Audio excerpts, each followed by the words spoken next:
Ambafo. Tewa, angona ambafo de.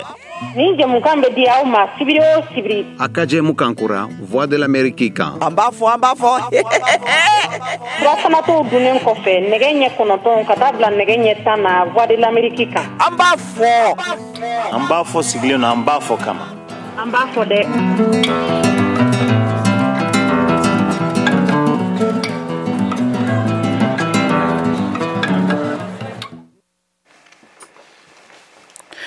Ambalmao ayaw bisimila Mali kono ani Mali ko kan kala se aw mani wati na kafo aw sogolen do vewa bambara ka Malikura o kunafonuna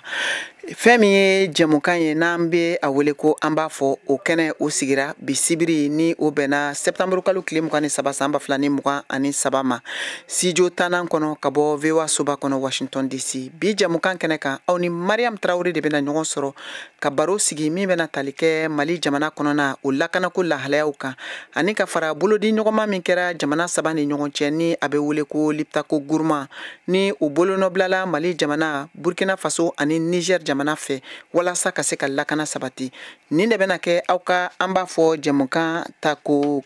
451 na ye ni sangani kɔnɔna la yan'an ka tɛmɛ ni kunnafoniw ye an bɛ fɔli duman dɔɔni kɛ aw kun an bɛ sɔrɔ ka jɛmukan datigɛ.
Ambalmao ayaw bisimila kokura ka lase aw ma ka fɔ ni VOA ka sibiri o sibiri an b'a fɔ jɛmukan o datigɛlen jɛmukan min bɛ kɛ aw balimakɛ Mohamed Touré fɛ o kama bi an ye baro sigi ka lase aw ma ka fɔ lahalaya minnu bɛ jamana kɔnɔna la bi bɛɛ lajɛlen b'o kalama min dɔ bɛ tali kɛ basigibaliya ka jamana camancɛ fan ani ka taa kɔrɔnfɛ fan dɔw fɛ o y'a to Mali jamana ye hakili jagabɔ kɛ ka bolodi ɲɔgɔnma kɛ ni a kɛrɛfɛ jamana fila ye n'o ye Niger ni Burkina Faso jamana ye u ka bɛnkan sigi sen kan min bɛ wele ko Liptako Gourma walasa ka se ka lakana sabati Sahel o marabolo kɔnɔnaw la o de bɛna kɛ bi jɛmukan ye ani ka fara gɛlɛyaba minnu bɛ jamana kɔnɔna kan ni waati in na fo kana se Mali ka kumaɲɔgɔnya ma min bɛ ka kɛ bi Nations Unies kɔnɔna la n'o ye duniya kelenya tɔnba o jabala ye New York kaw fɛ o kama an y'an bolo maana bɔ dunanba dɔ nɔfɛ maa min ni ale dogolen tɛ an ka nɛgɛjuru siraw kan ni an n'a bɛ baara caman kɛ ɲɔgɔn fɛ n'o ye Mohamed Abdullahi Alkalili ye hakililajigila k'a fɔ aw ye k'a fɔ maa don min ka baara fanba bɛnnen don ɲininkaliw ma n'a dɔ bɛ tali kɛ sigida koɲɛw ani lakanako o kun kan Sahel kɔnɔna la ale de y'an ka dunan ye bi nin waati in na a b'an bolo nɛgɛ kan an b'a fɔ a ye k'a bisimila kuma b'a bolo bisimila somɔgɔw bɛ di awa mala fo ka barkada aywa an ye sɔrɔ bi Mohamed Abdullahi Alkalil an ka kɛnɛ kan a diyara an ye awa an b'a dɔn fɛnɛ k'a fɔ i cɛsirilenba don jamana kɔnɔna lakanako ani sigida koɲɛw kan ni waati in na bɛɛ b'a dɔn k'a fɔ kunɲɔgɔn damadɔ ninnu na a kalayara Mali kɔnɔ kosɛbɛ ka kɛɲɛ ni jarijɛkuluma ninnu ka dankarili wale ye min lawarala jamana camancɛ yan fan ani ka taa kɔrɔnfɛ yan fan dɔw la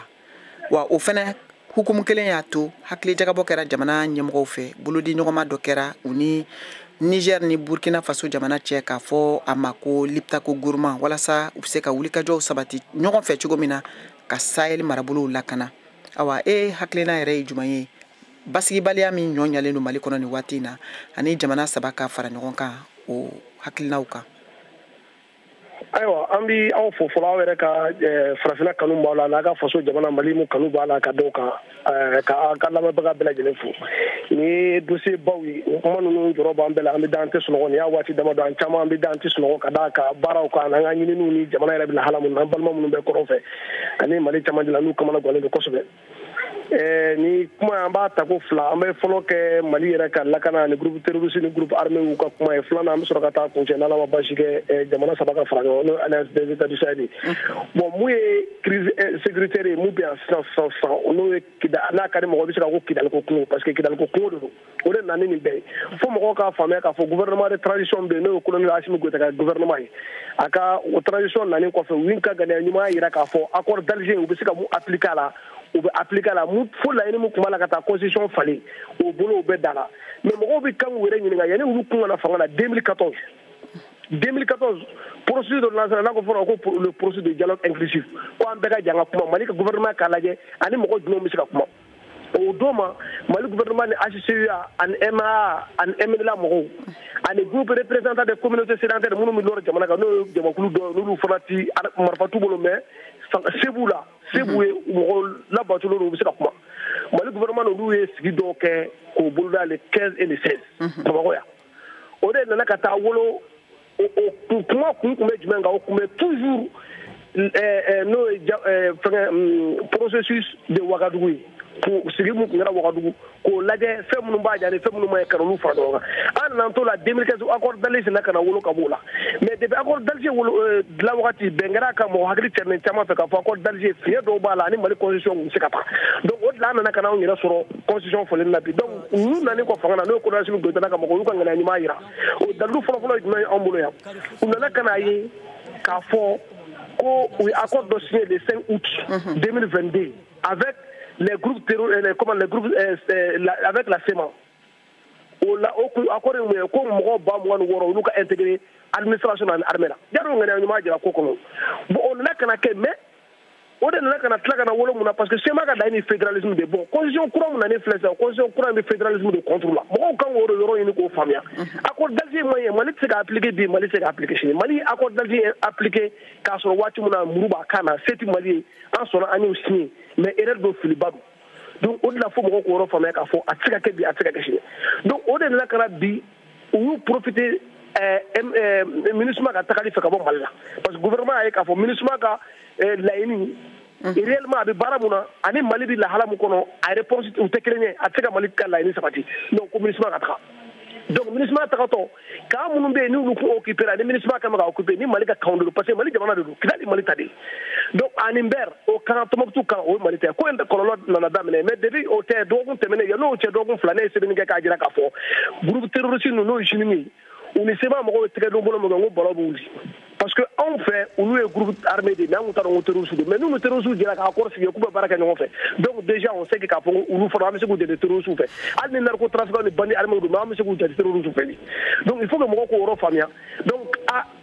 maire kan minɛtɔ la Mali fɛ u nana ka na essayer ka armée Mali attaquer olu de ye Mali attaquer Mali m'o attaquer. Ayiwa nka Mohamed mi ka kuma tigɛ n'i ye jateminɛli kɛ waati ni tɛmɛlenw na i n'a fɔ kalo 6 ka taa kɔfɛ ɲɔgɔn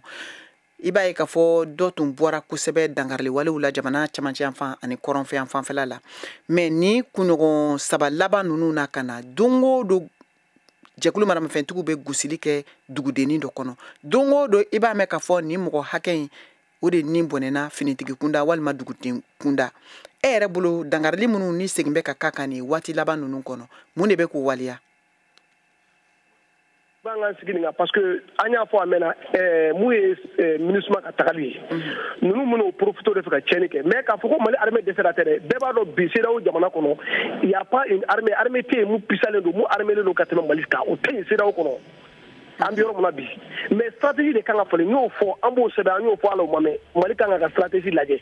o stratégie bɛ na ni jumɛn ye ka population fara u yɛrɛ kan ka dugutigiw fara u kan ka denmisɛnninw fara u kan ka se ka kunnafoni di parce que mɔgɔ ninnu u bɛ kunnafoni sɔrɔ yɔrɔ caman parce que u bɛ taa bɛn dugu dɔ kɔnɔ i b'a sɔrɔ u bɛ dɔ de bila ka na kunnafoni ɲini. wa nka n'i ye jateminɛli kɛ mɔgɔ caman ko mɔgɔ minnu ni olu faralen don jɛkulu maramafɛntigi ninnu kan ko tiɲɛ don a bɛɛ tɛ maliden ye dɔw bɔlen bɛ Libi dɔw yɛrɛ bɔra Moritani ni fanw fɛ ka na mais ko n'i ye jateminɛli kɛ u kɛlen don ka maliden dɔw yɛrɛ de ta ka fara u kan bawo an ye seereya dɔw kun sɔrɔ waati jan tɛmɛlenw kɔnɔ dugulamɔgɔ dɔw b'a fɔ k'a fɔ mɔgɔ minnu nana bi u kan u yɛrɛ ka duguden dɔw b'a la u ye mɔgɔw dɔn mɔgɔw cɛma minnu ye u yɛrɛ ka mɔgɔw ye ka kɔrɔ awa nin ko bɛ se ka ɲɛnabɔ cogo di n'a fɔra ko fagali minnu bɛ ka kɛ ko mɔgɔ minnu bɛ ka taa nin bɔ i b'a dɔn k'a fɔ mɔgɔ min bɛ k'i nin bɔ e yɛrɛ dɔ don. Oui, madame, il y a un balamuso au Benyabo Mouna parce que quand on pigne, quand on y baigne, on a formé la sécurité et stratégie sécuritaire là quoi.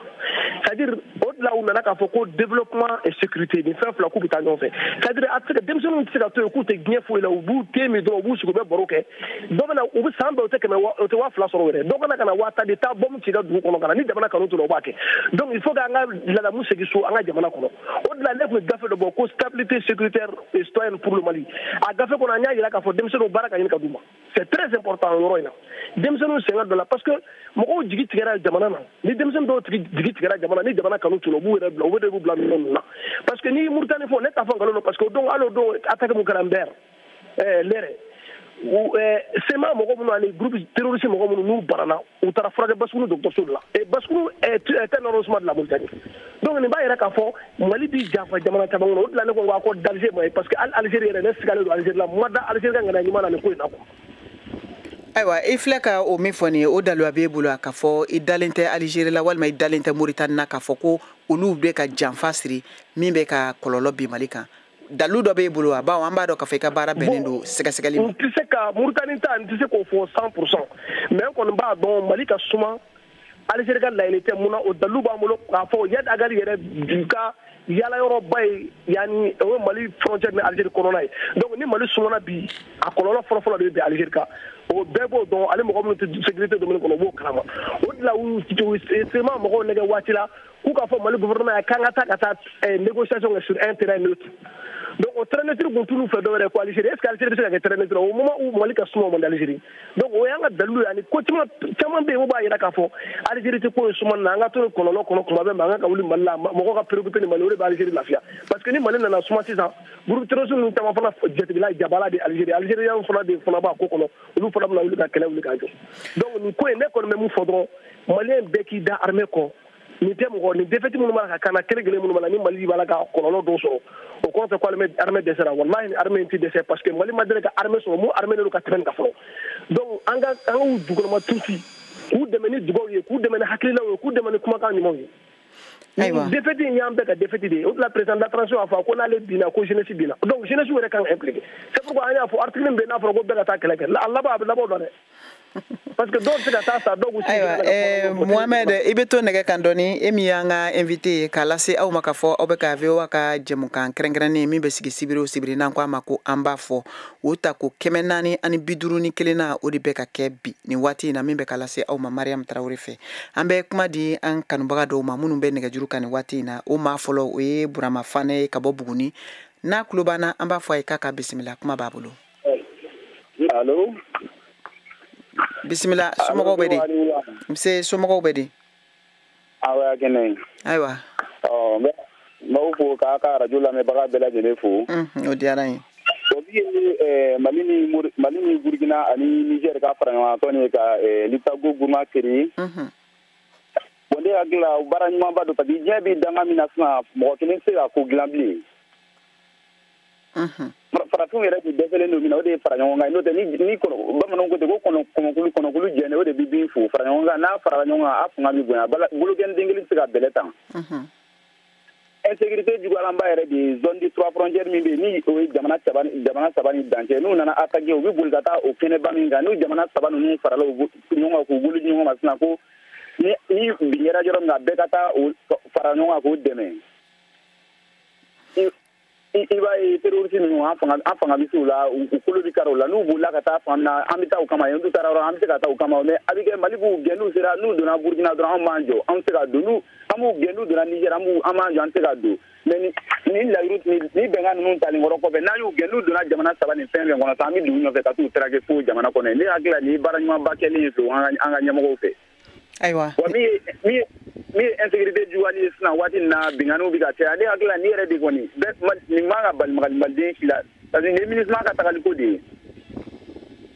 n'u ma se ka min kɛ 2020 yanni ka 2023 nin ban ni 2023 nin banna ni MINUSMA bɔra an ni ɲɔgɔn cɛ sisan k'a tɔ to malidenw yɛrɛ ni terrorisme ma a ko yɛrɛ bɛna woloma o la mais n'u ma se ka min kɛ sisan u ka force de sisan yɔrɔ minnu b'u bolo u b'u to yen ka bɔ ka na attaquer ka boli ka don komi yɔrɔ bɛɛ ma sɔrɔ fɔlɔ mais ni kan bɛɛ dira Mali armée ma sisan ka Kidali ji ka Agilok ji ayiwa ni diyara n ye Burama an ka foli b'i ye sisan an bɛ kuma di Umaru Jara ma Umaru Jara ale fana bɛ nɛgɛ kan n'a tulo b'an na k'a ka bisimila. Anula Mariam somɔgɔw bɛ di. RFI. Ayiwa bisimila i ka hakilina ye jumɛn ye. Ne Mohamed fo. Awɔ Mohamed b'a mɛn n'Ala sɔnna. Ka Keyatu Tarawele n'aw bɛɛ. U bɛɛ lajɛlen b'a mɛn. Ayiwa kuma b'i bolo. An bɛ tasi bila kɛ ka ɲɛsin an ka mɔgɔ minnu tora gɛlɛya ninnu na sɔnko bateau min attaquera n'o ye bateau Tɔnbukutu ye Mariamu a yɛrɛ y'a faamuya k'a fɔ ko janfa de bɛ an ka kɛlɛ in jukɔrɔ depuis a fɔra ko Faransi bɛ bɔ yan salon ɲankuma attaque badenw kɛra bon y'a ye MINUSMA fana wulili selen yan depuis bɛɛ kan dira Mali ma daba an ye sunɔgɔ t'an ye o b'a yɛrɛ k'a fɔ ko an bɛ ka minnu kɛ olu de sen dalen don nin ko in kan ka d'a kan u t'a fɛ ka taa nka n'i ye jateminɛ kɛ i b'a k'a fɔ sema min bɛ ka bɔ ka kumabaw fɔ sisan ale dɛsɛlen de don ale de bɛ ka jadisiw fara ɲɔgɔn kan k'a fɔ ko bɛ taa bin Mali kan bon a b'o cogo kelen na Mali la cogo min na o ɲɔgɔnna jadisi kelen n'o terroriste ye olu fana kelen de bɛ Burkina o kelen de bɛ Niger o de kama jamana ɲɛmɔgɔ saba minnu filɛ nin ye olu filɛ k'u tɛgɛ di ɲɔgɔn ma k'a fɔ ko an ka fara ɲɔgɔn kan ne yɛrɛ kɔni bolo nin ye hakilina ɲumanba de ye ka d'a kan n'i y'a jateminɛ Mali furadama an fa Modibo Keyita ale ka wagati la ale ka laɲini de tun ye nin ye k'a fɔ wagati bɛɛ farafinw ka se k'u tɛgɛ di ɲɔgɔn ma an ka ko kɛ an yɛrɛ ye ale yɛrɛ b'a fɔ k'ale yɛrɛ b'i yɛrɛ ɲininka ko kuma jumɛn na farafinw bɛna se k'a dɔn k'u fana ka kan ka u dama ko kɛ a b'o ɲininkali kɛ a yɛrɛ la kuma caman bon ni jateminɛ kɛ ni fara ɲɔgɔn kan min filɛ nin ye nin G5 Sahel ninnu si tɛ kelen ye ka d'a kan nin na mɔgɔ m'a fɔ k'a ye fara ɲɔgɔn kan an yɛrɛ de y'a ye k'a fɔ an ka kungow ye kelen ye an bɛɛ ye siya kelen ye an bɛɛ sigiyɔrɔ kelenw na wa an ka gɛlɛyaw ye kelen ye k'o de kama an k'an tɛgɛ di ɲɔgɔn ma walasa an ka se ka ɲɔgɔn dɛmɛ ka d'a kan kɔnɔkulu jɛlen de bɛ bi fɔ ne kɔni bolo nin ye hakilina ɲumanba de ne yɛrɛ bolo nin ka kan ka taa ɲɛ ka tɛmɛ nin kan wariko ka kan ka don a la an kan ka jɛ ka bonne kelen dilan an kan ka jɛ ka jagosiraw kɛ kelen ye ka don ɲɔgɔn na ka tɛmɛ nin kan walasa gɛlɛya min bɛ ka na hali sisan an ka se ka fura sɔrɔ o la ni jateminɛ kɛ an ɲɛ b'a la réseau kan bi k'a fɔ ko Niger ye jarijɛkulu juguba ninnu dɔw mɔgɔw kɛlɛ Mali yɛrɛ frontière la donc o b'a yira k'a fɔ ko baara in minnu tun b'a la ko wari tɛ ni jɛkulu bolo ko a tɛna se ka ɲɛ sɔrɔ i b'a ye k'a fɔ b'o kuma bɛ kɛ nkalon ye ko in bɛ ka ɲɛ sɔrɔ ka d'a kan volonté bɛ yen n'a ŋɛniya bɛ mɔgɔw kɔnɔ ka baara kɛ an ka armée b'an bɛɛ bolo ka ban n'u m'a jɛ dɔrɔn o décision politique ye ɲɛmɔgɔ ka se ka hakilila sɔrɔ k'a fɔ k'an k'an bolo di ɲɔgɔn ma ka jɛ ka baara kɛ ɲɔgɔn fɛ mais olu tun tɛ ka se k'o kɛ ka d'a kan u tun bɛ Faransi de ka agenda kɔnɔ a G5 Sahel o a MINUSMA o a barika a bɛɛ ye jɛ kelen de Faransi de kun sago b'a la Faransi de tun b'a fɔ a ye nin kɛ a kana nin kɛ ale de fana b'a fɔ nin jadisi ye a ye nin kɛlɛ nin ye indépendantiste ye a kana nin kɛlɛ k'a sɔrɔ sema ani terrorisme a bɛɛ ye kelen ye ni mɔgɔ min hakili b'a la Burama attaque la sema ye communiqué kɛ k'a fɔ ko olu jɛɲɔgɔn terroristes bɛɛ y'o communiqué ye réseau kan mais halisa dɔw bɛ k'an tɔɔrɔ tuguni k'u b'olu bɔ ɲɔgɔn na a bɛɛ ye fɛn kelen de ye o ala an tulo mali do kana munu mala ko mali kɛlɛla mali ma kɛlɛla wuli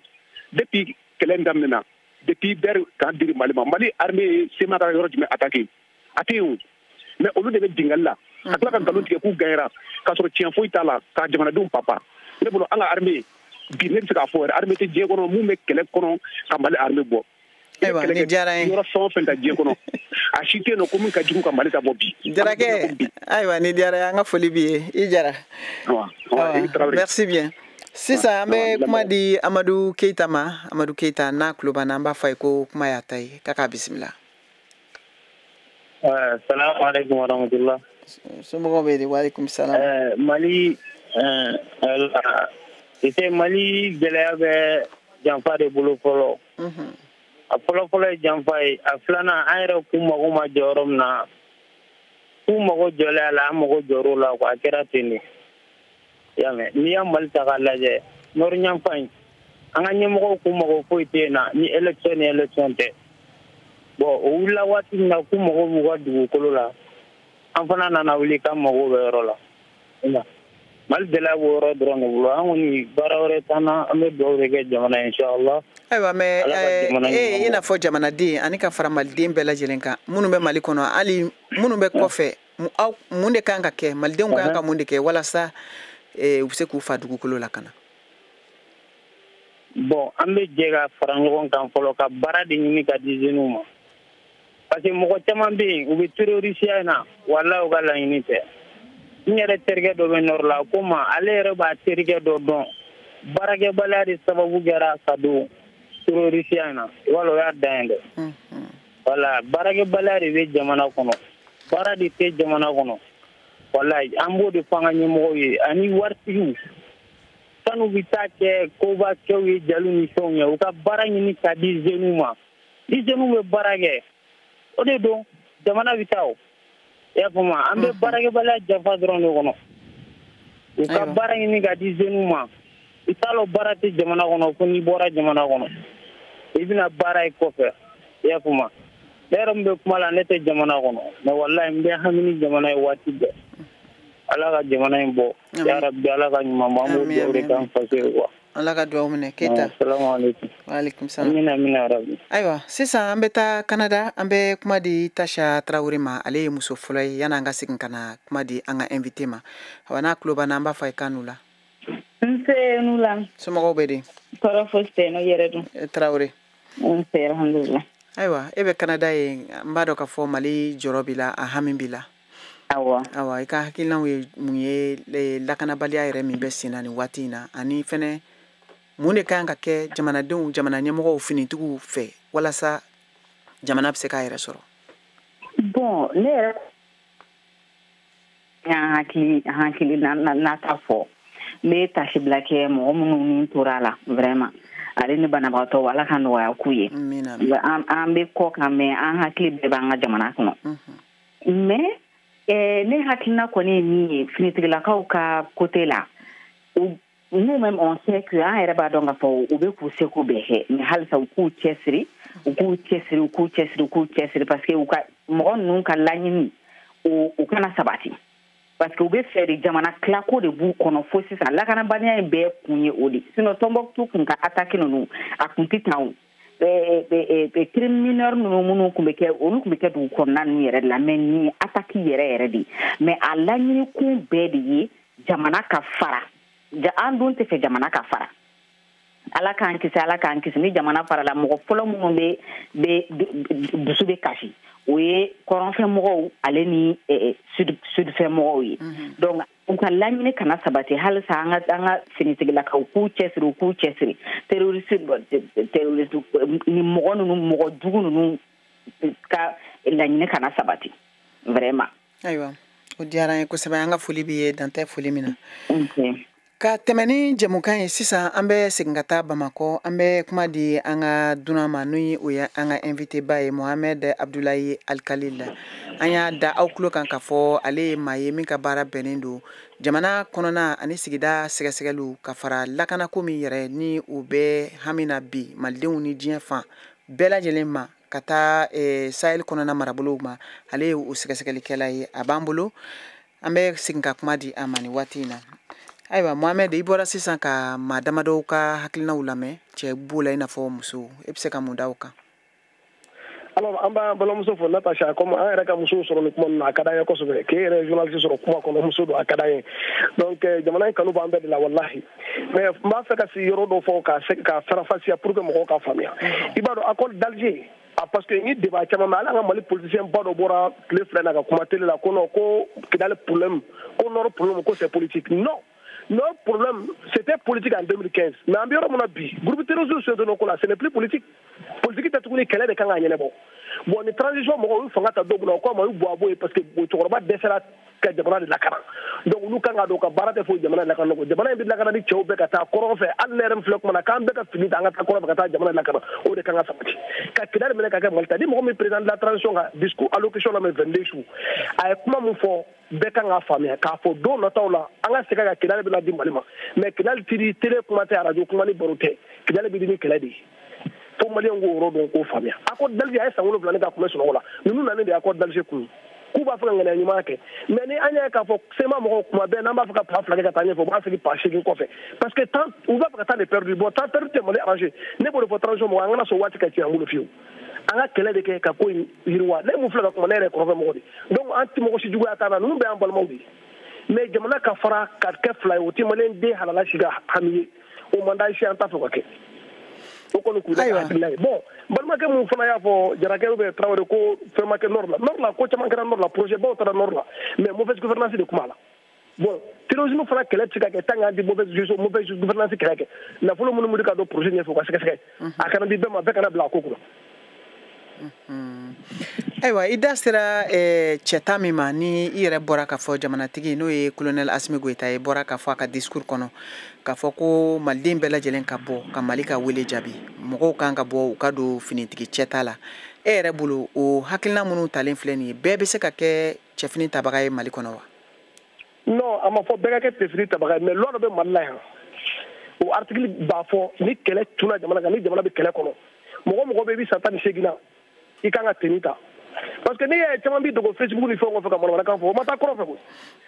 ni y'a ne yɛrɛ mun bila sisan wula in na kɛ n bila Gawo bɛ Kidali bɛ Tombouctou n b'a dɔn k'a fɔ ko bɛ yen sisan filɛ kuma yɛrɛ mun na la dɔw bɛ tila hakili kɔnɔ donc faut que cɛw k'a faamuya k'a fɔ cɛ kan jamana mana se yɔrɔ dɔ la kuma bɛ dabila de bɛɛ de bɛ kɛlɛ kɛ donc n b'a fɛ ka mun fɔ c'est à dire bɛɛ de kan ka transformer ka kɛ militaire o kɔrɔ de tenue dama tɛ hakilina la ni Mali sɔrɔsi kelen sara a kan ka dɔn an bɛɛ de sara an kan ka kasi ne bɛ kɛ dɔw fɛ ko défaite politique tɛ ni ko dun tɛ défaite politique n'u yɛrɛ dɔn a bɛ jamana sɔrɔ jamana bɛ bɛn mais il faut que an ka tenue fana ka stratégie de falen communication ka kɛ a ɲɛma ka kumaw fɔ a ɲɛma ka u kana kɛ dɔrɔn n'attaque kɛra u bolo ka taa n'o il faut que stratégie de k'u bolo c'est à dire an ka kɛ toujours à l'offensive quoi t'a dɔn n bɛna fɔ bamanankan c'est à dire an ka kɛ kuma bɛɛ an labɛnnen don ka jaabi di ne ye gabakuru kɛrɛla ma quoi Mali kan ka bila o lahala de kɔnɔ mais an b'an ka lahala kɔnɔ dɔrɔn on sera le pompier après le feu ou bien médecin après la mort non armée man ka bila o lahala kɔnɔ bi armée ala y'a sɔn cɛ nana a ye armement ɲini ka d'a ma suguya bɛɛ avion bɛ yen bombardier bɛ yen mais an bɛ mun kɔnɔ bilen kɛlɛ de kan ka kɛ Kidali libéré mɔgɔ fɛ ko Kidali décision ye politique ye a bɛ nkalon kan an bɛ san kɛmɛ seegin kɛ politique la a tɛ ɲɛnabɔ parce que politique bɛ ɲɛnabɔ n'a bɛ sɔrɔ mɔgɔw ni minnu bɛ kuma na olu ŋaniya ka ɲi ko ma mais sema mɔgɔw ŋaniya jɛlenya cogo la parce que ni ŋaniya jɛlenya kun b'a la u tun tɛ fasi ni mɔgɔ kan ni IGS mɔgɔw ka Mali kɛlɛ. ayiwa ɲininkali dɔ bɛ ne bolo teliya la yan'an ka taa sɛgɛnnafiɲɛbɔ la n'i ye jateminɛ kɛ i da sera kunnafoni ko nasiraw ma n'o ye communication ye i b'a ye k'a fɔ Mali finitigiw ka lahalaya caman de bɛ yen nɔ an balima minnu ni olu bɛ laseliw kɛ bɔlɔlɔsiraw fɛ ni an k'u ma ko video kɛlaw i b'a ye k'a fɔ u bɛ kuma caman fɔ wagati dɔw la k'a sɔrɔ armée yɛrɛ da ma se a ma e yɛrɛ bolo mun de bɛ se ka kɛ walasa kunnafoni ka se ka to dugu la baaraw ka se ka kɛ dugu ma. Bon, il y a un mariage, il faut qu'on a un article qui a c'est-à-dire qu'il faut que la question sécuritaire, c'est trop sensible. Sensible, il y a des gens qui n'ont pas de gens. Bɛɛ qui d'ailleurs là, bɛɛ k'a fɔ wa fɛn bɛɛ fana tɛ fɔta ye. Hali anw ka fili dɔ an ka jamana sɔrɔ waati dɔ la, fɛn caman jira la télé la, n'i bɛ kɛlɛ waati kɔnɔ olu tɛ jira télé la. Et regarde aujourd'hui mɔgɔ minnu filɛ kolonjuw b'u bolo bɛ minnu fili ka taa yɔrɔ jan. U b'a dɔn dɔrɔn k'a kiri ka taa Tombouctou kuma bo kuntu bolo mais o y'a ka fɔ Mali ye fɛn dɔ sɔrɔ u y'u fɛrɛfɛrɛ k'u sɔrɔ o fɛn bɛɛ b'a dɔn cogo dɔ jamana dɔ de b'u kɔfɛ jamana in b'a dɔn a bɛ tɛmɛ ni Italie ka tɛmɛ Algérie ka don Mali kɔnɔ bɛɛ b'o kalama n'a ka di mɔgɔ min ka sɔrɔ n'a ka di o de la ko Mali jafalen don mais an ka journaliste minnu bi u da don sécurité kuma na il faut k'u ka taa k'u jilaja ka sécurité kalan kɛ k'a dɔn k'a fɔ il y a des journalistes sécuritaires journaliste tɛ dɔrɔn parce que n bɛ ballon tan journalisme la ou bien n ye journaliste dɔrɔn n bɛ télé kɛ après n bɛ taa n da don non sécurité fɛn bɛɛ ti fɔ wa a bɛɛ man ka fɔ comme jamana yɛrɛ fana ye sariya dɔ bila sen kan sisan n t'a dɔn ni i b'o kalama hakili la i kan ka k'a kalan parce que i mɔgɔ min kunnafoni don kosɛbɛ k'a fɔ loi de criminalité de ni mɔgɔ minɛna cybercriminalité i minɛna kunnafoni fuji ni fɛn na i bɛ ɲagati mun ka kan o bɛ k'i la jamana sera o waati fo kan ka kɛ parce que hali an ka sɔrɔdasiw ka saya dɔ i b'a ala ka kisi n'an mobiliw binna ou bien mun ye lamini kan dɔw b'a bɛn ta dɔrɔn k'a cɛrɛ non o bɛɛ ye ka jadisiw dɛmɛ u ka kɛlɛ de la o kan ka dabila ayiwa ni diyara n ye sisan k'a lase aw ma k'a fɔ nɛgɛ ɲɛ kelen tɛmɛna an ka kumaso kɔnɔ ni sanga 30 ye o kuma an bɛ tɛmɛ ni fɔli ye dɔɔni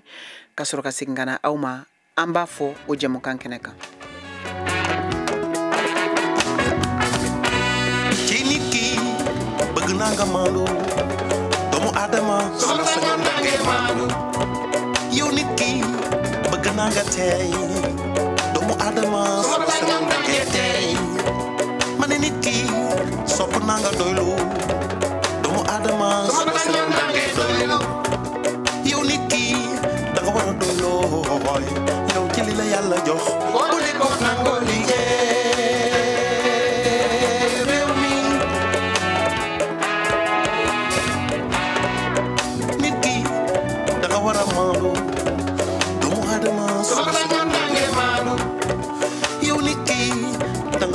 Tay doomu adama yow nit ki da nga war a doylu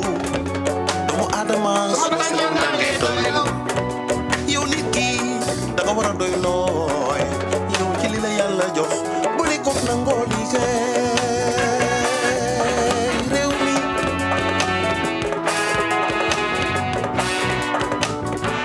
bëgg naa nga téye téye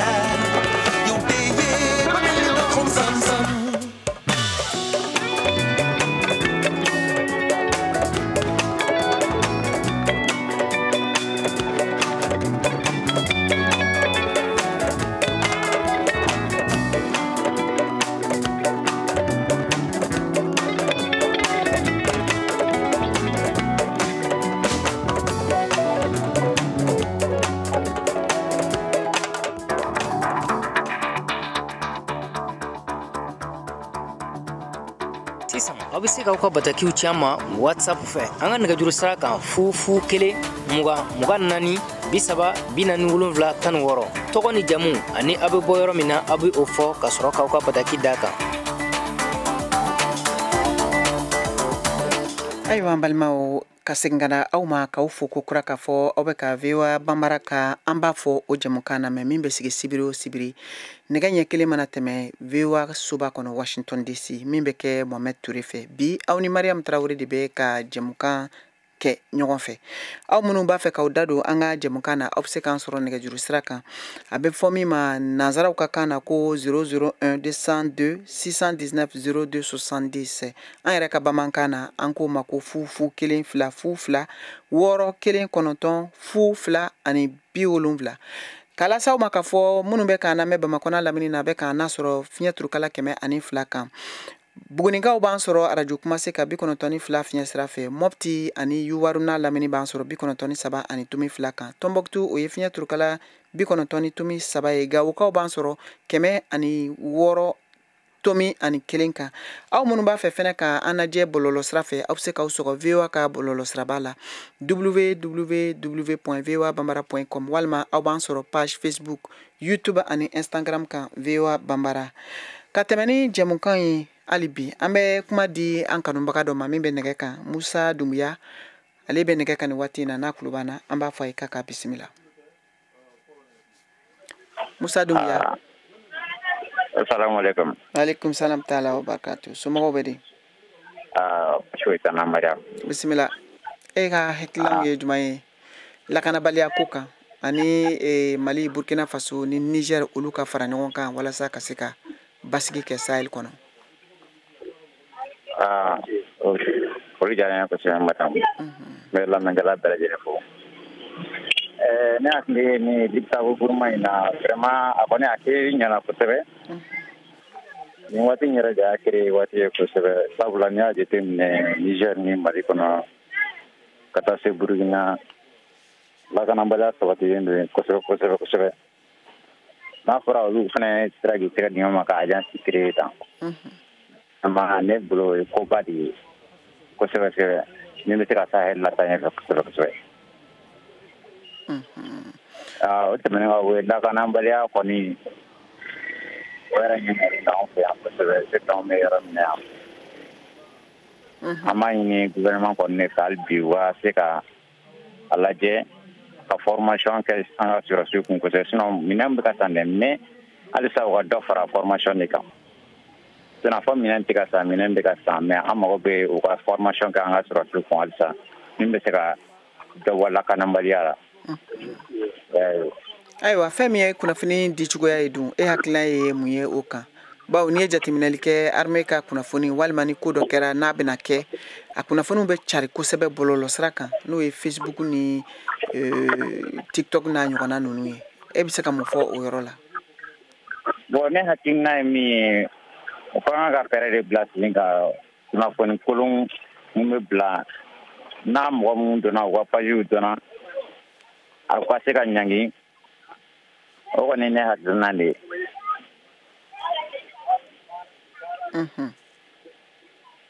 parce que n'i y'a jateminɛ hali TikTok yɛrɛ kan mɔgɔ caman bɛ taa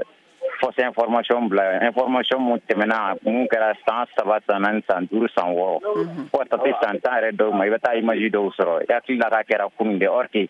n'i y'a taara recherche kɛ i bɛ taa sɔrɔ la a kɛra depuis san 10 ou san 6 a kɛra o de la donc an b'a ɲini u hali bi u ka se ka hakili to yɔrɔ fana na kosɛbɛ c'est information jɔdaba de bɛ jamana kɔnɔ ko la surtout ni désinformation nana i b'a ye a bɛ kɛ sababu ye ka mɔgɔ caman nafili mɔgɔ caman hakili bɛ hawuja ka taa ka sɔrɔ ko dɔw bɛ yen o ma kɛ ayiwa ni diyara n ye kosɛbɛ an ka foli b'i ye Musa ka tɛmɛ ni jɛmukan ye sisan an bɛ kuma di musolaka dɔ ma Fatumata Dunbuya ale fana bɛ nɛgɛ kan n'a kulo banna an b'a fɔ a ye kan n'u la somɔgɔw bɛ di baasi foyi tɛ yen bisimila alhamdulilayi baasi tɛ yen ayiwa ayiwa e ka hakilina ye jumɛn ye an kɔni ka hakilina an kɔni b'a la deli Mali ka basigi sɔrɔ dɛ Mali ka basigi o de ka d'an ye an'an denw ka baara ko ni jamana ma ɲɛmajɔ an denw b'an bolo yan baara bɛ sɔrɔ wa a ka gɛlɛn a ma nɔgɔn dɛ an denw ka baara ko de jɔrɔ b'an na ni Mali ma basigi baara ko tɛ ɲɛ sɔrɔ dɛ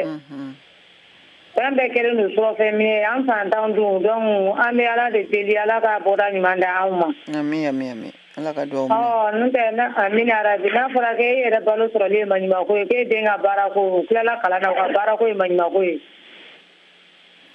ma nɔgɔn burusu ko yɛrɛ o ɲɛ o tigɛra o tɛ ka sɔrɔ yɔrɔ a ma nɔgɔn ayiwa ni diyara n ye kosɛbɛ Fatumata i Dunbuya n'o tɛ an tɛ ka ɲɛ sɔrɔ o la dɛ san joli burusu yɛrɛ kalandenw bɛ taa an bɛ pase bɔ an bɛ dipasiw kɛ foyi tɛ ka sɔrɔ an bɛ dugawu kɛ a bɛɛ bɛ na nɔgɔya u b'a kan dɔɔni dɔɔni ɲɛmɔgɔ u bɛ wuli ka jɔ la n'o tɛ o de jɔrɔ b'an na bi kosɛbɛ dɛ an yɛrɛ bɛ jɔrɔ n'an baloko ye n'a fɔra ko fɛn tɛ ka sɔrɔ ma nɔgɔn dɛ a ma nɔgɔn an bɛ dugawu de kɛ dɛ Ala ka basigi d'an ma ami Ala ka dugawu minɛ Ala k'an kan bɛn ami Ala ka dugawu minɛ merci bien amina sitanɛ min Mali kɔnɔ Ala k'u gɛn ka taga ka bɔ an da la yarabi ami Ala ka dugawu minɛ amina rabi Fatumata Dunbuya téléphone tun b'ale de bolo téléphone tigi yɛrɛ de ni Aisata Dunbuya ayiwa i Dunbuya nse ayiwa an bɛna Ameriki yan sisan an bɛ taa New York kaw fɛ yen an yɛrɛ balima dɔ ale fana bɛ nɛgɛ kan Abu Dara ni o ye Abdramane Traoré ye a fana bɛ nɛgɛ kan ni waati in na n'a kulo banna an b'a fɔ a ye k'a ka bisimila sa ma n'o la a bɛ cogo di an bɛ Ala tanu aw yɛrɛ dun bisimila sa n ka foli bɛ ani lamɛnnikɛla bɛɛ lajɛlen n ye kumakanw lamɛn i ka invité a kuma tɛ se ka tɛmɛ ale ta in kan ale ye min fɔ o ye temps de ye n'an bɛ dɔɔnin min fɔ an b'o fara a kan o ye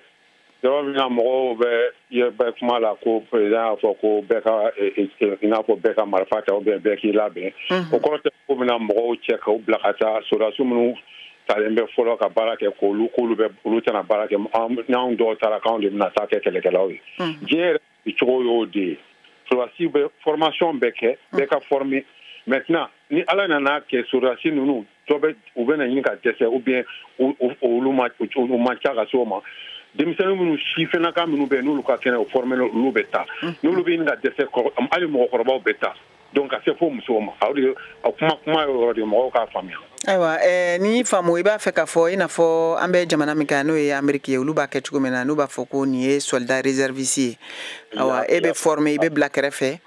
ayiwa ni mago jɔra i la i kɔrɔ dɔrɔn jamana tɔgɔ de don i bɛ wuli i mana kɛ ca o ca la i b'o bila i bɛ taa ka taa wele jaabi o tɛ wa. Exact a y'a faamuya o yɛrɛ jaati yɛrɛ. Ayiwa o faamuna. O yɔrɔ bannen maintenant an bɛ se ka min fɔ attaque ninnu cogoya min kɔsa in na k'a tugu ɲɔgɔn na nin i mɔgɔ si tɛ an mɔgɔ tɛ k'a fɔ k'i bɛ kɛ sɔrɔdasi taabolo dɔnbagaba ye k'a fɔ minnu b'a fɔ expert militaire k'a dɔn k'a fɔ ko sema de bɛ nin jukɔrɔla la parce que mun na sema bɛ nin jukɔrɔla la kabini bɛr ni kan saba ninnu seginna Mali ma u b'a dɔn n'an taara nin cogo la a bɛ laban cogo min na kidali fana bɛ di Mali de ma o dun ye normal de Mali jamana de ta ye k'anw tigi u wulilen b'o de la ka don maintenant ka fara terroriste ninnu kan ka attaque ninnu kɛ hali Tombouctou bateau nin o min bɛ bɔ olu ka yɔrɔ la olu de b'a jukɔrɔ hali an t'a fɔ ko safurulayi. Ayiwa ne kɔrɔkɛ i y'a mɛn sisan invité da a ko Mali jamana ɲɛmɔgɔw finitigiw kan k'u ka taabolo falen n'o ye stratégie ye ayiwa e yɛrɛ bolo sisan ale ka o kumakan olu kɔfɛ mun de kan ka kɛ jamana ɲɛmɔgɔw fɛ mun kan ka kɛ finitigiw fɛ wulikajɔ bolo ma walasa u ka se ka u ka baaraw tɛmɛ a tɛmɛ sira fɛ ka sɔrɔ an b'a fɔ min ma mankan bruit ma kɛ ka a cari yɔrɔ bɛɛ lajɛlen na ka fɔ Mali finitigiw ye nin kɛ Mali finitigiw l'armée monte en puissance walasa nin bɛɛ lajɛlen ka dala faga baara ka kɛ ka ɲa yɛrɛ ka yɔrɔ yɛrɛ ko ka jɛ Mali armée finitigi ɲɛmɔgɔso jamanadenw wo mun de kan ka kɛ min kan ka k'o la fɔlɔ o ye cɛ dɔ tun bɔra sisan a ye min fɔ ka bɔlɔlɔ kumakan ninnu ni fɛn k'a bɛɛ jateminɛ ni mɔgɔ bɔra ni armée bɛ ka fɛɛrɛ min sigi sen na n'o ye stratégie ye ka bɔ ka n'o sigi kɛnɛma ka sɔrɔ ala a ma daminɛ fɔlɔ k'o ɲangi fo ɲangini juguman na ni mɔgɔ min fana bɔra ka nkalon kumaw bila sen kan k'olu ɲini k'olu fana ɲangi fo ka ɲangili juguya ka taa fɛ maintenant problème tɔ bɛ se ka kɛ min ye fanga kan ka min kɛ alliance ni min filɛ alliance min sigilen filɛ sen kan aw ma ɲɔgɔn baara ɲuman kɛ san damadɔ in kɔnɔ parce que défaut fɔlɔ tun ye min ye o ye Niger tun t'an fɛ parce que ka Bazoum to yen o tun ye kɛra défaut ye a ma Niger faralen min filɛ na kan a bɛ fɔ yɔrɔ Mali ta ko bolo trois frontières ni yɔrɔ nin na olu u bɛ sisan ka min kɛ u bɛ Algérie frontière Mariam i b'o Algérie frontière ani Mauritanie u b'o de maîtriser sisan doni ka bɔ ka na k'o yɔrɔ fɛ parce que mɔgɔw ye kuma kelen cɛ yɛrɛ ye kuma kelen fɔ k'an bɛ Algérie ɲagami parce que i yɛrɛ bɛ Algérie de Algérie b'an dɛmɛ Algérie bɛ don ka bɔ la Algérie cogo min ka d'a ye fɔlɔ Mauritanie cɛ dɔ min président kɔrɔ min tɛ o de fana tun bɛ a tun b'o cogo de la ten tɔ mais maintenant Mauritanie bɛ toujours moyen faible de an ka mɔgɔw bɛ don ka bɔ yen fɔ hali kɔsa na banani min kɛra ko furakɛli kɛra ye comme Blaise cɛ Burkina tuguni madame nin kuma bɛɛ dɔnnen don nin bɛɛ a bɛ fɔ min na secret de police nin bɛɛ nin dɔnnen don donc fo ka n'o ye Algérie yɔrɔ nin maîtriser ka sɔrɔ ka Mauritanie frontière u bɛ sɔrɔ k'u fanga de fara ɲɔgɔn kan sisan ka mɔgɔ ninnu attaquer i b'a ye problème a solution bɛ ban sisan. Ayiwa ni diyara an ye Abudara an ka foli b'i ye kosɛbɛ dan tɛ foli min na sisan an bɛ segin ka na an ka dunan ma ni o ye Mohamed Abdulaye Alkalili ye ale min b'an bolo bi jamukan kɛnɛ kan awa a k'a ka hakilinaw di maa damadɔ minnu fana bɔra sisan k'u ka hakilinaw di ni an ka jamukan kan. Allo Mariam comme ne kuma AES kan Alliance des États du Sahel y'a dɔn u bɔra an bɛ an kɔrɔ fo n'o ye Dramane Traoré n'est-ce pas Abudara a ka hakilila ka ɲi a ye kuma minnu fɔ kuma jɔnw don kumaw fana don koyi parce que Alliance des États du Sahel min filɛ nin a kun kan ka kɛ a kɛ ni wajibi de ye parce que ka Bazoum to fanga na fɛn dɔ kun bi la frontière des 3D o y'a sɔrɔ a tɔgɔ ko di France armée kun bɛ Berkane kun bɛ waati min na fɛn dɔ kun bɛ a fɔ ma ko la lutte comme on appelle, transnationale. Ni jamana saba kun bɛ jɛ ka terroristes kɛlɛ a frontière de 3D kɔnɔ y'a mɛn mais Bazoum ni coup d'état kɛra an fɛ jamana Mali kɔnɔ yan ale Burkina Bazoum ye kɛra an jugu fɔlɔ ye a y'a essayé ka a b'an ka gouvernement tan a bɛ kuma kiritara caman fɔ fo kana kɛ ka lutte ni diɲɛ kun bɛ kɛ kɛlɛ min kɛ a y'o koloba faga o koloba fagalen kɔ sisan foyi tɛ se k'o kurakuraya ni alliance in tɛ mais ni alliance in de bɛ se k'o kurakuraya mais ni alliance an bɛna recommandation damadɔ min kɔni bɛ ne bolo ka di ni alliance ma n'u sera k'o kɛ je pense que ala sɔnna ma ala bɛ fiɲɛ bɔ de jamana saba ninnu ma quoi donc o fɔlɔ ye jumɛn ye c'est à dire yadɔ Mali sigati Mali ka armement ko la bi date dɔw la Burkina fana ye dɔ sɔrɔ mais an b'a ye Niger fana fɛ a fana ka taa a ka sira bɔ a yɛrɛ an tɛ sira fɔ a yɛrɛ ka sira la a yɛrɛ bɛ se ka jamana armée cogo min na ka a ka jamana ka armement ba da a ka jamana ma cogo min na n'o kɛra u jamana saba ka jɛ k'u tɛgɛ di ɲɔgɔn ma u ka service de renseignement u ka information tɛmɛ u ni ɲɔgɔn cɛ c'est-à-dire mu b'a jira k'a fɔ groupe terroriste bɔra yan a taara fɛ a taara yan fɛ donc u ka jɛ k'o boli kɔrɔ dara ye kuma min fɔ nkalon tɛ c'est-à-dire mun ye Mauritanie frontière ka taa se lɛrɛ ka taa se Belbegou frontière ba avec Nana et Fassa la o sira ninnu fɛ o ka saturé Mali bolo Mali armée ni Burkina u ka jɛ k'u yɔrɔ ninnu datugu kosɛbɛ parce que Mauritanie frontière filɛ à partir de 18 heures ale kɔrɔlen tɛ se ka pan Mauritanie frontière fɛ n'i panna k'i bɛ don Mauritanie u bɛ jigin mais pourquoi an ka frontière 20 heures 22 heures mɔgɔw bɛ tɛmɛ a fɛ terroriste b'u sogo kala donc o de kan ka surveiller ka frontière surveiller ka groupe terroriste ka mouvement surveiller sabanan mu ka gɛlɛn n'a bɛɛ ye ni AES mu dilanlen filɛ caman b'a la k'a ka ɲi ne fɛ a ka ɲi mais a bɛna tiɲɛ ni mun ye n'a ka moyen de politique ma d'a ma c'est-à-dire les moyens de politique c'est quoi c'est-à-dire le financement moyen ka sɔrɔ ka jamana saba fɛ ka bila ni organisation ka se ka bouger a ɲɛma a saba filanan ye mun ye ka se ka mɔgɔ hakili joona minnu bɛ yen n'olu bɛ jamana in ko kalama jamana saba in ko kalama n kɛ tɛ ni bureau kɔnɔ expert minnu bɛ terrain kan n'u b'a dɔn k'u peuvent ka na ni solution fɔ min ma ko solution endogène an yɛrɛ ka solution an yɛrɛ ka jaabi problème na n'o kɛra sisan i b'a ye jamana in bɛ lafiya donc ni alliance nafa wɛrɛ tun t'a la a ma dilan foyi kama pour que ka se ka jamana saba ninnu sécuriser donc ni jamana saba in sécuriser la sisan i b'a ye Algérie koloma bi faga jamana wɛrɛ minnu bɛ yen n'u tɛ Mali fɛ o koloma faga parce que mɔgɔ minnu b'a la ka naviguer de Mali la u kun b'a la ka payer ko cogo ta mun ye Benin ni Togo ani Sénégal u b'a la ka o ye sira fana sɛgɛrɛ donc entre temps f'an k'an ta ko ka jɛ sinon an b'u ka ɲaga de ye quoi. Ayiwa ni diyara y'an ka foli b'i ye k'a lase aw ma hali bi k'a fɔ aw sɔgɔlen don VOA Banbara ka an b'a fɔ o jamukan na an bɛ kuma di nin waati in na Kande Bacili ma ale fana bɛ nɛgɛ kan n'a tulo b'an na an b'a fɔ a ye kan n'u la. Somɔgɔw. Hɛrɛ dɔrɔn somɔgɔw bɛ di. Alhamdulillah. Bisimila. Ok ka kuma i n'a fɔ minnu tɛmɛna an ɲɛ olu y'a fɔ cogo min ne kɔni bɛ kuma sɔnni bila mun kan o ye web TV minnu bɛ ka kuma toro ne kɔni b'a fɔ u bɛ kuma toro souvent u bɛ fɛnw fɔ yɛrɛ finitigilakaw kan an kana filɛ anw bɛ webu kan mɔgɔw b'a fɔ wayi karisa ka ɲi karisa ka ɲi juguw fana bɛ lamɛnni kɛ juguw bɛ lamɛnni kɛ donc o dankan ka kari o la o waati na o kɔfɛ mun ye alliance mun bilala sen kan donc alliance in i n'a fɔ aw ka invité bɔra ka mun fɔ ka moyen bila bolokɔrɔ u bɛ se ka baara kɛ cogo min a kana dan o ma n'u bɛ se ka baara kɛ ni Mauritanie Algérie fana ye certes il y a des an bɛ ka soupçonner fɛn dɔw la mais halisa n'u ye relation tissé alliance ni Mauritanie ni Algérie ni ɲɔgɔn cɛ a bɛ se ka kɛ sababu ɲuman ye ka dankari fɛn caman na franchement sinon ninnu de y'an ka point d'assouplissement yɛrɛ ye gɛlɛya minnu bɛ sen na sisan franchement surtout gɛlɛya warankatara kura de dɔ farala dɔ kan donc an b'a ɲini Mali bɛɛ ka jɛ ka bolo di ɲɔgɔn ma ka kɛ kelen ye nin kɛlɛ in kɔnɔ nin kɛlɛ in kɔnɔ finilakaw dɔrɔn tɛ se hali civiliw an bɛɛ jɔyɔrɔ bɛ nin na an bɛɛ jɔyɔrɔ bɛ nin na mun b'a to jamana a bɛ kolo sumaya cogo min. Ayiwa ni diyara n ye Kande an ka foli b'i ye kosɛbɛ ka tɛmɛ ni jamukan ye nin waati in na Bubakari Ba an bɛ kuma di ale ma n'a tulo b'an na Bubakari Ba. Ouais, n tubabu la a ka kɛnɛ. Hɛrɛ dɔrɔn bisimila. Bɛɛ don. An bɛ Ala tanu. D'accord. Donc an bɛ VOA lamɛnbaga bɛɛ dalajɛlen fo. An bɛ dugawu kɛ Mali finitigi minnu ni Mali civil minnu tora ni kɛlɛ la Ala ka yafa k'u bɛɛ lajɛlen ma. Donc an bɛna min fɔ i n'a fɔ an bɛ dɔ fara ɲɛmɔgɔw ka kuma kan dɔrɔn sa fɛn min ye Mali bɛ wagati min na i n'a fɔ sisan fɛn min ye kuranfɛlanfan ni Mauritanie yanfan ye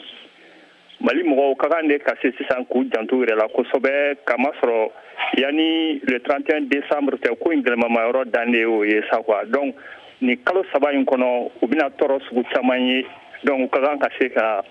i labɛn ka min kɔnɔ ni ka ninnu minisuma bɛ ta ka bɔ mali kɔnɔ ka kan di an ka sɔrɔsiw ma n'o kɛra sisan o ye jugu kun kelen donc o kɛlɛ de kɛlɛ nɔgɔman de ye ka tɛmɛ sisan ta in kan quoi donc an b'o de fɔ u ɲɛna n'o bɔra fɛn min ye Niger, Mali, Burkina olu jɛ min kɛra k'u tɛgɛ di ɲɔgɔn ma nin ye donc nin ye fɛn de ye mɔgɔ kan ka barika don fɛn min na kosɛbɛ parce que ni mɔgɔ caman bɛ kule ko ni nafolo bɛ bɔ min donc u b'u yɛrɛ u b'a essayer k'u b'u saboter nafolo ko sira fɛ nafolo fɔlɔ ye adamaden de ye o ni i ka ko i b'a ta i tɛgɛ de la donc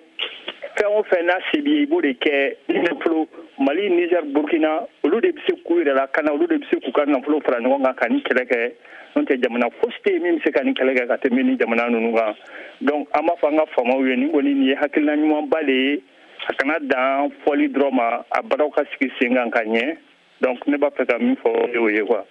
O diyara an ye kosɛbɛ an ka foli b'i ye dan tɛ foli min na. An bɛ tɛmɛ ni jɛmukan ye Mohamed Drame ale fana bɛ nɛgɛ kan nin waati in na n'a tulo b'an na an b'a fɔ a ye k'a ka bisimila Mohamed Drame. Assalamu alaikum wa rahmatullahi somɔgɔw bɛ di kɔri baasi tɛ yɛrɛ dɔrɔn an bɛ Ala tanu aw yɛrɛ dun. An bara bisimila cɛsiri nse anu fasoden ɲuman o diyara an ye bisimila. vraiment an b'aw fo ka wale ɲuman dɔn kosɛbɛ aw ka cɛsiri la Mali ko in na. An bɛ ɲɛmɔgɔw fɔ n'o ye Hasimi ka na a nɔfɛmɔgɔw bɛɛ lajɛlen an b'u fo k'u wale ɲuman dɔn k'a ɲini Ala fɛ u bɛ baara mun na hali bi Ala k'o kɛ ɲɛtaga ye hali bi jamana in Ala k'a ta fanga d'u ma jugu Ala k'u nagasi minnu fatura waati tɛmɛnen na bato kɔnɔna na an b'a ɲini Ala fɛ hali bi Ala ka hinɛw la Ala ka yafa k'u ma minnu banana Ala ka nɔgɔya k'u ye. Ne kɔni bɛ mun fɔ dɔrɔn u ka n'u sigi en tout cas u ka wulikajɔ fara u ka wulikajɔ in kɔni u ka camanba fara a kan ni kɛlɛ in bɛ se ka ban cogo min na cogo o cogo la en tout cas an kɔni b'u nɔfɛ walahi an b'u nɔfɛ bi an b'u nɔfɛ sini wa fana an kɔni b'a dɔn tiɲɛ yɛrɛ la Mauritanie kɔni u bɛ baara mun na ani Algérie kɔni tiɲɛ yɛrɛ la olu yɛrɛ fana b'a janfa kɔnɔna na mais an bɛ Ala deli hali bi Ala ka Mali ta fanga da an bɛɛ lajɛlen ma wa. Amina ya Rabbi amin. Vraiment aw yɛrɛ folen don kosɛbɛ an b'aw fo ka wale ɲuman don kosɛbɛ. Foli diyara an ye an yɛrɛ ka foli b'i ye Drame. N'Ala sɔnna ma awa Tarawele. Se an balimaw hali bi an b'a fɔ o jɛmukan kɛnɛ kan k'a lase aw ma nin waati in na k'a fɔ nɛgɛ ɲɛ kelen tɛmɛna an ka kumaso kɔnɔ ni sanga 52 ye an bɛna segin ka kuma di an ka dunan ma ni o ye Mohamed ye ale min bɛ an bolo bi i n'a fɔ dunan jɛmukan in kɛnɛ kan. Hawa k'a ka hakilinaw di nka ɲininkali kelen bɛ yen an b'a fɛ ka min tɛnku i la bawo an b'a dɔn nin waati in na k'a fɔ duniya keleyatɔnba Nations Unies u ka lajɛrɛ min bɛ wele ko session ordinaire o ta ko 78 bɛ sen na New York kaw fɛ yen Mali jamana ka kan ka kuma bi sibiri su fɛ min kuma bɛna di Mali ka ministre ma ni ale bɛ Mali ni jamana wɛrɛw cɛ k'o kunna ni o ye Abdoulaye Diop ye awa n b'a dɔn k'a fɔ maliden caman sigilen don k'a ko makɔnɔ mɔgɔ caman fɛnɛ kelen don ka hakilinaw bila fanw fɛ bɔlɔlɔ kan min dɔ bɛ tali kɛ k'a fɔ a ka kuma o bɛna kɛ i n'a fɔ Abdoulaye Mayiga nana Nations Unies kɔnɔ kalo damadɔ tɛmɛlen ninnu na ka na laseli kɛ cogo min na ayiwa an bɛ kuma di an ka dunan ma n'o ye Mohamed a k'a ka hakilina di an ma o yɔrɔ kan. Bon o yɔrɔ la an bi jamana in kɔni tiɲɛ yɛrɛ la ne yɛrɛ personnellement ne ye Diop ye min sɔrɔ parce que jamana kuma woloden don a ye o ye a bɛ kuma fɔ maa min don maa hakili jolen don maa hakili basigilen don maa yɛrɛ bonya ba t'a la ne ye jateminɛ mun yɛrɛ la n ma deli k'a ye n b'a ye kelen na cogo min na ani b'a ka baaraw kɛ cogo min na an b'a dɔn k'a fɔ jamana in kanu b'a la a kana kɛ mɔgɔw kɔnɔ ko an ka premier ministre ye kuma min fɔ ka kɔrɔ ani Abdoulaye Mayiga fana taara ka taa kuma fɔ en tant que premier ko an tɛmɛna o la o page banna mais Mali bɛ page kura de la ko yɔrɔ bɛna fɔ su la mun ka jugu ka tɛmɛ o kan mais a bɛ fɔ cogo wɛrɛ la mun b'a to jamana diɲɛ tɔ b'a faamuya mais n b'a dɔn a bɛna point accentuer kosɛbɛ danfan bɛ Mali kun kan parce que tu vois diɲɛ maa bɛnnen tɛ bi Mali ka wuli k'a firifiri Mali kɛra sababu ye mun kɛra 3 tɔ bɛ muruti donc o kɛra kojugu de ye farajɛ jamana caman bolo n'an tɛ jamana tɔgɔ fɔ n'a bɛnnen t'u ma donc n b'a ka kuma bɛna kolomasiɲɛ kan mais k'a fɔ k'a bɛna kuma i n'a fɔ Ablaye Mayiga kumana cogo min na ka kɔrɔ ne kɔni ka faamu na o tɛ mais a bɛna fɛn fɔ mun fana ji ka timi nka a bɛ fɔ Ladamu ye ani Buhari Karama n'an partenaire bɛna faamu kosɛbɛ. Ayiwa o diyara n ye ni waati in na maa wɛrɛ b'an bolo nɛgɛ kan ayiwa an bɛ a ɲini an ka Abdoulaye Mayiga Hame Mayiga ayiwa Hame Mayiga ka bɔ Gawo ale b'an bolo ni waati in na. Allô? Allô? Hame Mayiga. Bonsoir. Bonsoir. Somɔgɔw bɛ di? N bɛ bɛɛ lajɛlen fo n bɛ VOA mɔgɔw bɛɛ lajɛlen fo. O diyara n ye bɛɛ tulo b'i la. Ayiwa kuma b'i bolo Hame an b'a dɔn aw ye jamana kɔrɔnyanfan mɔgɔw ye ka bɔ Gawo mara la. An b'a dɔn fɛnɛ kɔlɔlɔ in caman bɛ ka bin Gawo Tombouctou ka taa Tawudeni Ansongo ninnu fanfɛ yɔrɔw la nka ni waati in yɛrɛ la i bɛ se k'a fɔ an ye awa basigi ko bɛ cogo di Gawo n'a lamini na ani hakilina minnu taara nin ye Liptako Gourma i ka se ka dakuran damadɔ di an ma o la. N bɛ maliyɛnw bɛɛ lajɛlen fo dan tɛ foli mun na n b'a fɛ ka mun fɔ maliyɛnw ɲɛna o y'a ye an ka hakili sigi jamana ɲɛmɔgɔw u b'a la ka baara ta cogoya mun na u ka hakilina na o ye hɛrɛ ye an bɛɛ lajɛlen ma mais ne kɔni b'a fɛ ka mun fara kan dɔrɔn o y'a ye Alahu Taala ka nin ko in a ka ban joona ka bɔ maliyɛndenw bɛɛ lajɛlen da la an ka taa développement fan fɛ maintenant fɛn mun bɛ yen jamanadenw bɛɛ k'a dɔn jamanaden minnu kɛmɛ ka maramafɛnw ta u k'u a ɲini u fɛ u ka maramafɛn bila an jugu ka kɛ kelen ye a kana kɛ jugu fila ye jamanaden jugu ani maa minnu t'an ka jamana fɛ olu fana jugu n'an ko k'an b'a kɛlɛ kɛ a bɛ k'an bolo kɛlɛ jugumanba ye a bɛ girinya an ka mɔgɔw ma maintenant mun ye an ka jamana saba ka fara ɲɔgɔn kan ka baara kɛ ni ɲɔgɔn ye sécurité fan fɛ depuis bi tɛ an y'a ɲini an n'an ka denmisɛnniya la a ka se ka kɛ n'a ma kɛ a ma y'an ma kɔ mais n'a kɛla nafa mun b'a la maliyɛndenw bɛɛ b'a nafa ye mais u k'u sinsin fɛn dɔ kan o y'a ye jamana saba in a bɛɛ denw ka ɲɔgɔn bonya a sariya batolaw minnu bɛ sariya baara kɛ mun ye a gendarmew n'a policiers frontières ni fɛnw na u ka jamanadenw bonya wa u k'a tɔ fana jamanadenw ka taa ka segili minnu ye jamanadenw yɛrɛ ye papier gafe bɛ minnu bolo u kana u ɲɔngiri u kana u lajimi a ko la o bɛ kɛ dɛmɛba ye mun bɛ se k'an ka finitigiw fana dɛmɛ sécurité fan fɛ parce que maa mun y'i ni ye n'a nana fɛn dɔ bɛ a b'a ye e tɛ mun ye a b'a f'i ɲɛna mais n'i ye mɔgɔw dɛrɛ ka mɔgɔw se yɔrɔ dɔ ma ala ni fɛn bɛ yen n'u y'a ye n'a yɔrɔ ma jan i la u t'a f'i ɲɛna donc ne kɔni ne bɛ ala deli maliyɛnw bɛɛ k'a dɔn minnu bɛ kɔ kan minnu bɛ ɲɛ kan k'a fɔ ko foyi tɛ diɲɛ na mun bɛ lafiya bɔ kɛlɛ ka dabila mali kɔnɔ foyi t'a bɔ diɲɛ na parce que u ko ko o ka fisa ni li yɛrɛ ye ko kɛlɛbaliya quoi a ka di ka tɛmɛ li kan donc mɔgɔw ka banba ka taa o fanfɛla la sinon tile fila in na kɔni an b'a la tanu an hakili sigilen don mais an jaw u sigilen tɛ. Ayiwa ni diyara n ye nin tun ye Hame Mayiga ale ka laseliw ye ka bɔ Gawo mara la kuma laban na bawo waati o kurunna an bɛna o di an ka dunan ma n'o ye Mohamed Abdulahi Alkalili ye ale k'a ka hakilina labanw di ani an ka sɔrɔ ka jɛmukan datugu kuma b'i bolo. Silama jamana ye bon sariya yɛrɛ la ni jamana mɔgɔ kɔni attaquera siɲɛ fila saba sariya b'a daga yɛrɛ k'i yɛrɛ attaquer mais an bɛ mun fɔ dɔrɔn maliyɛnw ka politique bɔrɔw dabila u ka politique kuma ni kuma min bɛ jamana jɔ an k'o to yen ala ko ko atasan bɛ habilayi jɛmɛ ni wala atafarraku ko a ɲɔgɔn minɛ ni ala ka juruba kelen k'a kana fara fara n'a fara farala k'a bɛ jasiya barika bi ban donc pourquoi an bɛ se ka se ni kɛlɛ in kɔrɔ fo maliyɛn bɛɛ k'a tɛgɛ di ɲɔgɔn ma an ka politique bon sisan transition tɛ politique waati an ka jamana in jɔ a sen fila kan o la kɔfɛ an bɛ ɲɔgɔn sɔrɔ politique terrain kan salamu aleykum warahmatullahi. Ni diyara ye an balimaw aw y'a faamu cogo min na ni de bɛna an ka jɛmukan ka dan sigi a la n'o ye an b'a fɔ jɛmukan ye min kɛra tako 450 ani 51 na ye ka bɔ studio 10 na VOA soba kɔnɔ Washington DC jɛmukan labɛnna Sekaw ka cɛjan Cheikh Tiro fɛ maa min y'a lase aw ma bi Mohamed place la o de tun ye Mariam Traoré an ka nɛgɛw karafe o tun bɛ Maclean bolo an b'a fɔ ye kaw ni ce aw ka kulumajɔ la aw k'an bɛn waati wɛrɛ k'a lase aw ma k'a fɔ Ablaye Diop n'o ye Mali ka ministre min sigilen don jamana kɔmako ɲɛnabɔli kunna a ka su in na laseli Nations Unies kɔnɔ aw bɛ se k'a sɔrɔ VOA ka radio fiɲɛsiraw bɛɛ lajɛlen kan ani ka fara ka plateforme kan n'o ye page Facebook YouTube ani Instagram ye aw k'an bɛn